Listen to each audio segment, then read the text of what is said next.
আমি আজকের ইংরেজদের 200 বছরের বদলা নিয়ে ফেলেছি।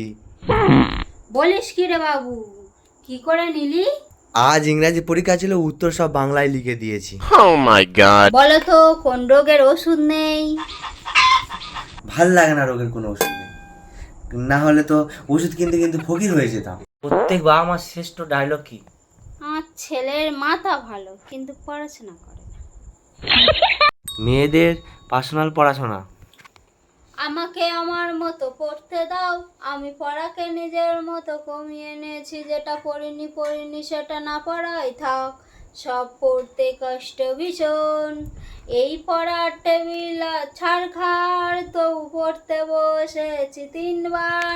আমি পড়তে চাই না যে আর কোনো নতুন রকমের চ্যাপ্টার, তাই চেষ্টা করছি বারবার না পড়ে পাস করা।